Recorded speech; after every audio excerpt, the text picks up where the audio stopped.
everybody. We got another episode of Joshing Around. You guys just saw the clips that I just showed. I was on vacation. I put that in kind of quotation marks just because I blend kind of my work and life in a harmonious way. I know a lot of people talk about balance.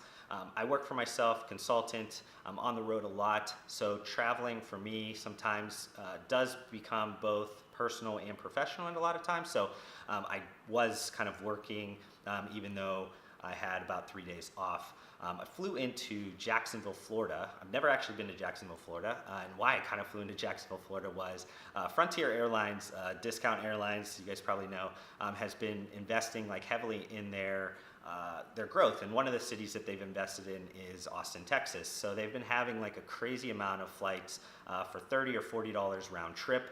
So I've been trying to drag myself out from like the normal day-to-day or just kind of business travel and trying to get out and see a couple different places. So one of kind of the areas that is my zen or kind of relaxing areas has always been by water. Even though I've always lived in landlocked areas, I try my best to get to a beach every month or two.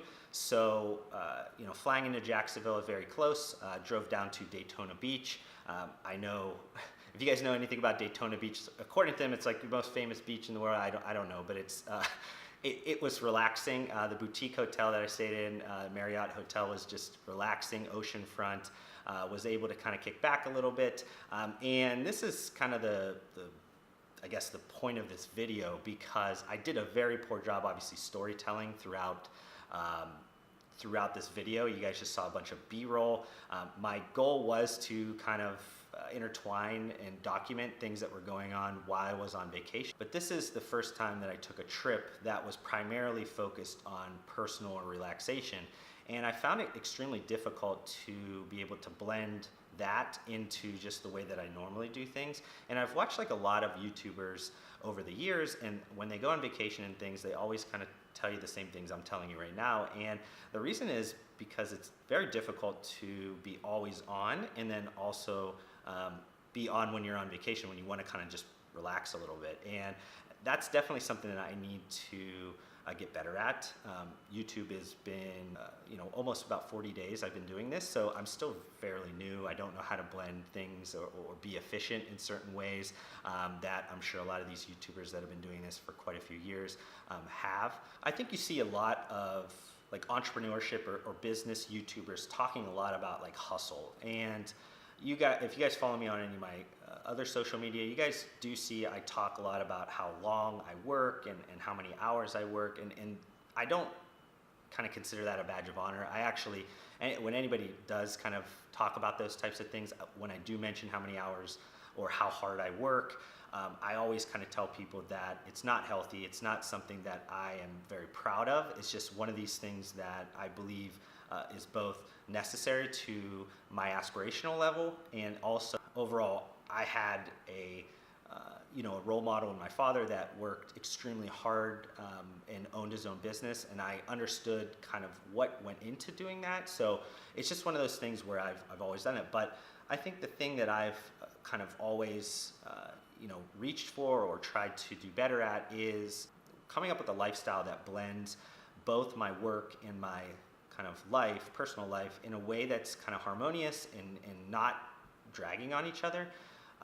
I don't believe in kind of the 50-50 kind of work-life balance aspect. I think that just puts a lot of stress on the person to make sure that they're balancing things. I try to do things in harmony.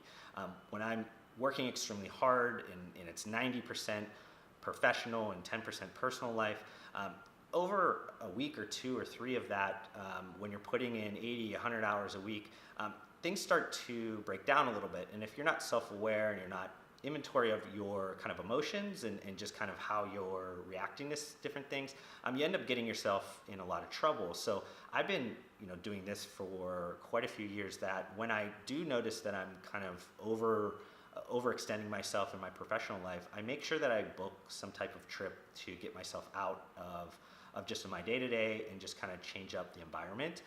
Sometimes that is also through the work week, but sometimes it's personal, like I did this past trip. And the goal here was just to kind of recharge and kind of reinvigorate myself a little bit. I try to be in like a constant flow of like a combination of like passion and inspiration and a way to put out really good work for both my clients and myself. And when I see that I'm putting out kind of lackluster effort in different things, I make sure that I kind of take a step back and do the best I can to figure out a way to recharge those things. So, you know, this is kind of a little bit different of a topic just because I know a lot of the entrepreneurship and kind of business vloggers, they're going to tell you about hustle 24/7. You need to do these things for your goal. And though I agree hard work is number one determining factor of success, I think also you have to be self-aware enough to understand when you need to take a break. And it's not some level of weakness to say that you need to do those things. I think it's just you being a smart entrepreneur. And it's one of those things where every single person is going to be different in the way that they need to kind of recharge and kind of push forward.